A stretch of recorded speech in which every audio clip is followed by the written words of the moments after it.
Olá, meu nome é Patrícia Bretz, eu sou médica ginecologista e hoje eu vou falar para vocês sobre um tema que faz muita mulher rodar e rodar atrás de médicos e ainda não, muitas vezes não encontram a resposta, que é qual o melhor tratamento para a endometriose.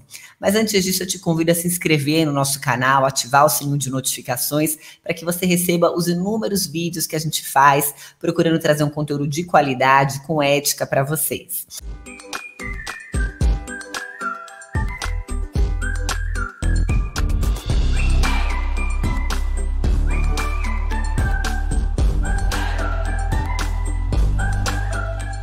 O que a gente sabe hoje é que 1 em cada 5 mulheres tem endometriose e a média de tempo até elas encontrarem alguém que faça o diagnóstico é de 7 a 10 anos. Pasmem, 7 a 10 anos. Caraca!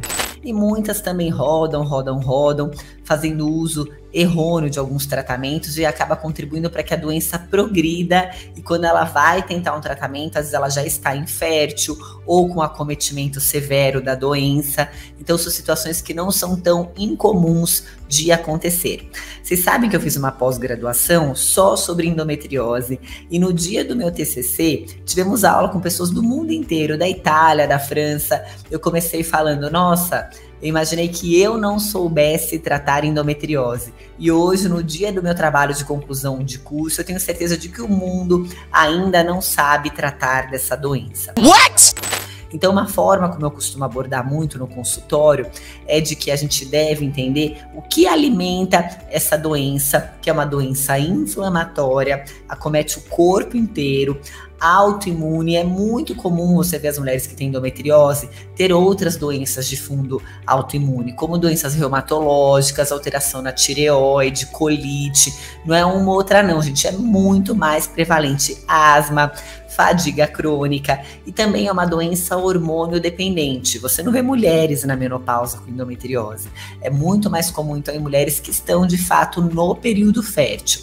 Então, o que alimenta a endometriose? Inflamação, componente autoimune e esse componente hormonal, que é, então, a predominância estrogênica que acontece em mulheres no período fértil.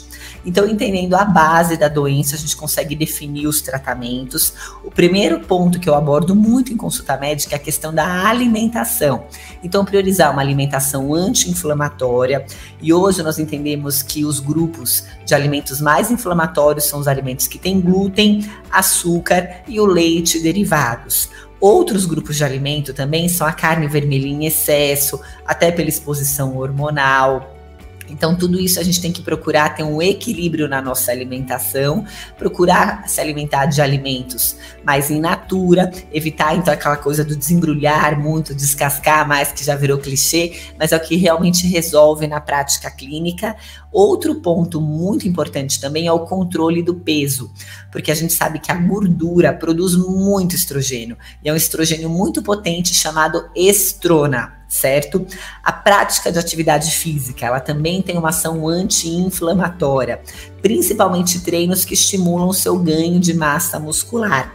Porque toda vez que eu faço um treino com pequenas lesões musculares, eu tenho um desvio da minha cascata inflamatória e eu diminuo a inflamação crônica.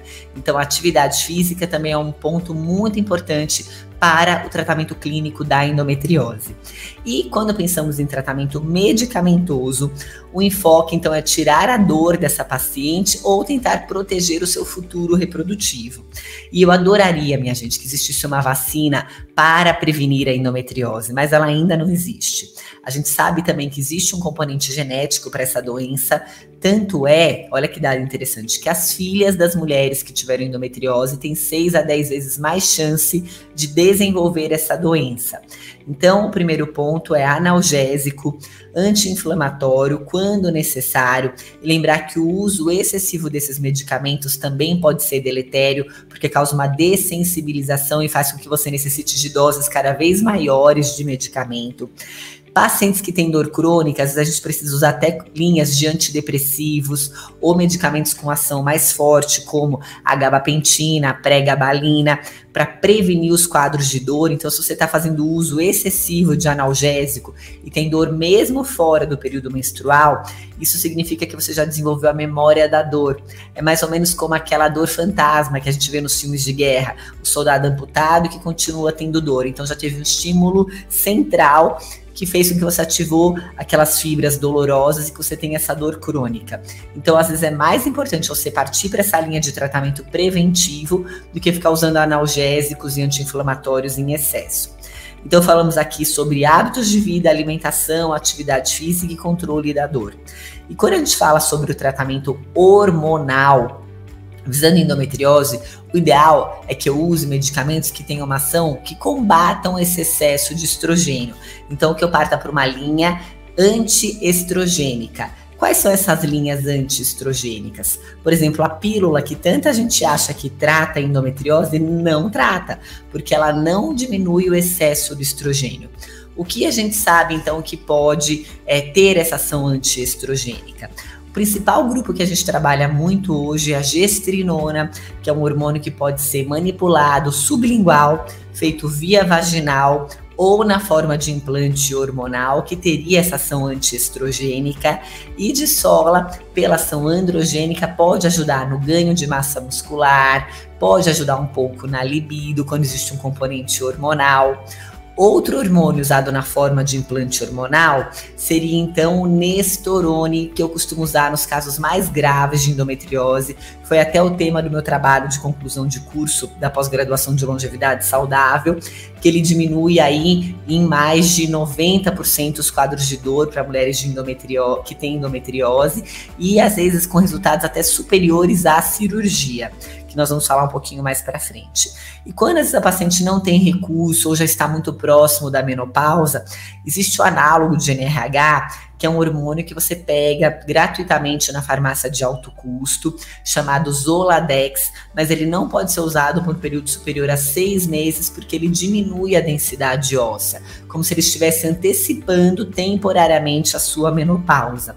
Mas em algumas situações pode ser um tratamento bastante efetivo, principalmente, como eu disse, as mulheres um pouco mais velhas, que não têm recurso para ter acesso aos outros métodos e que talvez uma alternativa não ter que operar. E hoje, quando que a gente opera? A cirurgia, gente, ela não vai prevenir a endometriose.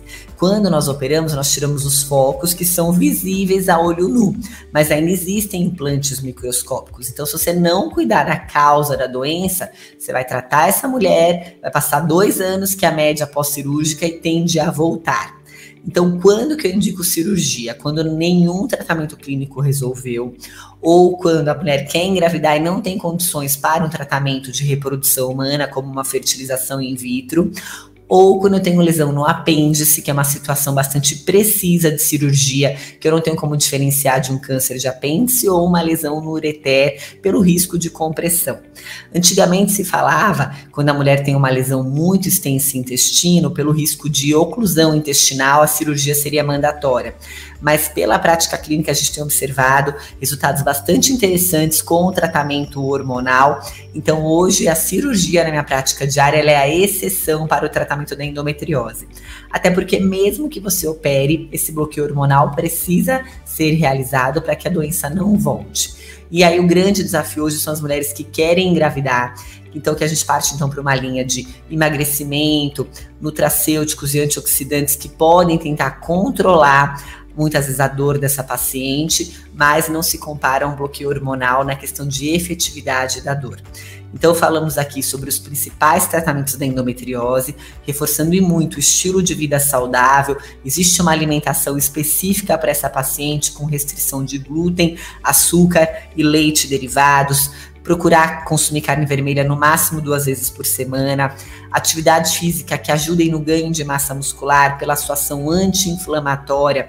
Então seriam exercícios com potencial anaeróbico, curta duração, alta intensidade, e pelo seu papel, então, de desviar a cascata da inflamação e dentro do tratamento clínico, o controle da dor e a cirurgia sendo reservada, então, para casos muito específicos e não sendo, então, a nossa primeira escolha. E um outro ponto muito importante abordado aqui no nosso videozinho é de que a pílula anticoncepcional não trata a endometriose, o que é pior, ela mascara os sintomas. Eu brinco que a pílula é como dar uma dipirona para quem tem febre, ela tira o sintoma, mas a doença vai crescendo caladinha, tá? E aí quando vê, o quadro já tá bastante avançado. Eu espero que esse vídeo tenha sido muito útil para vocês. Eu adoro cuidar de mulheres com endometriose, porque a gente vê que ali a gente tem um impacto de uma mudança do estilo de vida sobre a doença, que vai resolver verdadeiramente a situação dela, e nós acompanhamos o sofrimento de muitas mulheres que têm essa doença, e principalmente em relação à questão da dor, e muitas vezes subjugadas, do útero que não consegue gerar, e principalmente, como eu falei, por serem desacreditadas na dor, porque não é algo que a gente vê como um tumor, um caroço, né? Então as mulheres ainda sofrem muito preconceito que tem essa doença e muita dificuldade de conseguir alguém que trate adequadamente. E se você aí convive com uma mulher que tem endometriose, saiba que muitas vezes ela pode ter uma dor comparada a uma dor oncológica, que fica vagando por aí desacreditada. Então quem gostou, curte, compartilha. Espero que esse vídeo tenha sido muito útil para vocês. Espero vocês nos próximos vídeos.